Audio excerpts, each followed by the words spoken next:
আপনি যদি একটু ফ্ল্যাশব্যাকে যান তাহলেই বুঝতে পারবেন এইসব কথাগুলো আমি সাজিয়ে গুছিয়ে আপনাদেরকে রূপকথার গল্প শোনাচ্ছি নাকি আসলেই বাস্তবতা।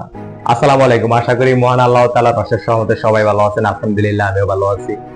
অকারণে তোমার আমার আচরণে যদি জোরে কারো চোখের জল, মনে রেখো ফিরে পাবেই তুমি দুদিন আগে পরে এর প্রতিফল। ভিডিওটি শুরু করার আগে সবার কাছে ছোট্ট একটি রিকোয়েস্ট, আপনি যদি এই চ্যানেলে নতুন দর্শক হয়ে থাকেন তাহলে অবশ্যই চ্যানেলটি সাবস্ক্রাইব করে পাশে থাকা বেল আইকনটি প্রেস করে রাখুন। যদি আগে থেকে এই চ্যানেলটি সাবস্ক্রাইব করে থাকেন তাহলে থ্যাংক ইউ সো মাচ। আর যদি ভিডিওটি ফেসবুক পেজ থেকে দেখে থাকেন তাহলে অবশ্যই পেজটি ফলো করতে ভুলবেন না।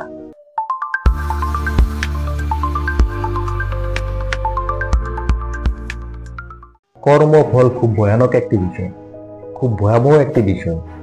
মানতে পারেন আর না পারেন, বিশ্বাস করেন আর না করেন, এটাই সত্য। এই কর্মফলকে আপনি আমি ঋণের সাথে তুলনা করতে পারি। আপনি ঋণের সাথে তুলনা করতে পারেন। যেমন আপনি আমি যখন কারো কাছ থেকে কোনো কিছু ঋণ করি বা কারো কাছ থেকে কোনো কিছু ধার করি, সেটা যেমন ফিরিয়ে দিতেই হবে, ফিরিয়ে না দিয়ে কোনো উপায় নাই, ঠিক তেমনি আপনার আমার কর্মের মাধ্যমে যা কিছু আমরা পৃথিবীতে অর্জন করতে সক্ষম হব, প্রকৃতি আমাদেরকে সেটাই ফিরিয়ে দিবেন। বিন্দু পরিমাণে ছাড় পাবেন না কেউ, বিন্দু পরিমাণে ছাড় পাবো না কেউ, যতই তালবাহানা করি না কেন। কিন্তু দিন শেষে আপনার কর্ম অনুযায়ী আপনার ফল আপনার ভোগ করতেই হবে। এখন আপনি আমি যদি ভালো কর্ম করি তাহলে আমাদের সেই কর্ম অনুযায়ী আমাদের জন্য ভালো প্রতিফলই অপেক্ষা করতেছে। আর আপনি আমি যদি খারাপ কর্ম করি তাহলে আমাদের সেই কর্ম অনুযায়ী আমাদের সেই খারাপ কর্মের প্রতিফল ভোগ করতেই হবে। আমাদেরকে প্রকৃতি আমাদের কর্ম অনুযায়ী তার প্রতিফল ফিরিয়ে দিবেনই। আজ আপনি কারণে অকারণে অন্যের ক্ষতি করবেন, কারণে অকারণে অন্যের মনে কষ্ট দিবেন, অন্যকে কষ্ট দিবেন, অন্যকে ঠকিয়ে রাতারাতি আঙ্গুল ফুলে কলা গাছ হয়ে নিজেকে চালাক বাবাটা আমি মনে করি বোকামির চেয়ে কোনো দিকে কম নয়। এখন বিষয় হলো, ভুল করে কাউকে ঠকানো বা ভুল করে কারো মনে কষ্ট দেওয়া সেটা হয়তোবা ক্ষমার স্বীকৃতিযোগ্য হতে পারে। তবে মনে রাখবেন, পরিকল্পিতভাবে যদি মানুষকে ঠকিয়ে নিজেকে চালাক ভাবেন, নিজে বড় হতে চান, বড় হতে পারবেন, তবে এর মাসুল দেওয়া থেকে কোনোভাবেই পার পাবেন না, বিন্দু পরিমাণও রেহাই পাবেন না।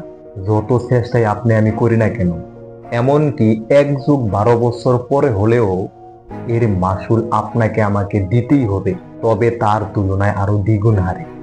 আপনি যদি একটু ফ্ল্যাশব্যাকে যান তাহলেই বুঝতে পারবেন এইসব কথাগুলো আমি সাজিয়ে গুছিয়ে আপনাদেরকে রূপকথার গল্প শোনাচ্ছি নাকি আসলেই বাস্তবতা। একটু অতীতের দিকে তাকিয়ে দেখুন। এই পৃথিবীর বুকে, আমাদের দেশে, আমাদের সমাজেও এমন নিদর্শন অহরহ আছে। একটা সময় যাদের দাপটে মানুষ কথা বলতে পারতো না, যাদের দাপটে মানুষ তার মনের ভাষা প্রকাশ করতে পারতো না, যারা তাদের অর্থ আধিপত্য আর ক্ষমতার দাপটে মাটিতে পা ফেলতো, হিমশিম খাইতো, যারা মানুষকে মানুষ বলে মূল্যায়নই করতো না, কি বড় কি ছোট, যাদের অত্যাচারে মানুষ ঠিকমতো ঘরে ঘুমাইতে পারতো না। প্রকৃতির কি আজীব এক নিয়ম, আজ তারা নিজেরাই ঘরে থাকতে পারে না। আজ তারা সবকিছু রেখে বন্দিশালার চার দেয়ালে অন্ধকারে জীবনযাপন করতেছে। হ্যাঁ, এটাই প্রকৃতির নিয়ম। মানেন আর না মানেন, আপনার কর্ম অনুযায়ী ফল আপনার ভোগ করতেই হবে। তাদের অর্থ আধিপত্য আর ক্ষমতার দাপট আজকে তাদেরকে বাঁচাতে পারেনি, আজকে তাদেরকে রক্ষা করতে পারেনি। তাহলে কেন সেই অর্থের দাপটে মানুষকে তুচ্ছ করে কথা বলেন, মানুষকে ছোট চোখে দেখেন? যে হাজার হাজার কোটি টাকা ব্যাংক ব্যালেন্স বিপদের মুহূর্তে আপনাকে বিপদ থেকে রক্ষা করতে পারে না, সেই অর্থ নিয়ে কেন অহংকার করেন? সেই অর্থের দাপটে কেন মানুষকে মানুষ বলে মূল্যায়ন করেন না? বড়কে বড় অনুপাতে সম্মান দেন না, ছোটকে ছোট অনুপাতে স্নেহ করেন না। কিন্তু দিন শেষে সেই অর্থ আপনাকে আপনার কর্মের ফলের প্রাপ্তি থেকে বাঁচাতে পারলো না। হ্যাঁ, এটাই স্রষ্টার বিচার, এটাই প্রকৃতির নিয়ম। তাই সময় থাকতে আমাদের উচিত এই সমস্ত টেন্ডেন্সি থেকে বেরিয়ে আসা, এই সমস্ত মন মানসিকতাকে পরিবর্তন করা। তাই আমি মনে করি এখন এই মুহূর্ত থেকে আমাদের উচিত, শুধু উচিত নয়, আমাদের বাধ্যতামূলক প্রয়োজন, তাদের বর্তমান পরিস্থিতি দেখে তাদেরকে নিয়ে শুধু তুচ্ছ তাচ্ছিল্য আর হাসি ঠাট্টায় সময় ব্যয় না করে তাদের থেকে শিক্ষা নিয়ে আমাদের মধ্যে যদি এমন কোনো কিছু থেকে থাকে তাহলে এসব থেকে বেরিয়ে আসা, নিজেকে ভালো রাখার জন্য, নিজের ফ্যামিলি পরিবারকে ভালো রাখার জন্য নিজের পরবর্তী জীবনটাকে একটু সুন্দরভাবে উপভোগ করার জন্য। আজকের মতো এই পর্যন্তই। আশা করি আমার ভিডিওর শুরু থেকে এখন পর্যন্ত যদি আমার কথাবার্তায় কোনো ধরনের ভুল ভ্রান্তি হয়ে থাকে, সবাই ক্ষমা এবং সুন্দর দৃষ্টিতে দেখবেন। আরেকটি বিষয় হলো, আমি সবসময় আপনাদেরকে বিভিন্ন বিষয়ে পরামর্শ দেওয়ার চেষ্টা করি, বিভিন্ন বিষয়ে মোটিভেট করার চেষ্টা করি। তাই বলে যে আমার ভুল হবে না, বিষয়টি এরকম নয়। মানুষ কখনো ভুলের ঊর্ধ্বে নয়, আর আমিও একজন মানুষ। আল্লাহ তাআলা বাঁচিয়ে রাখলে সামনে আবার দেখা হবে নতুন কোনো বিষয়ে, নতুন কোনো ভিডিওতে।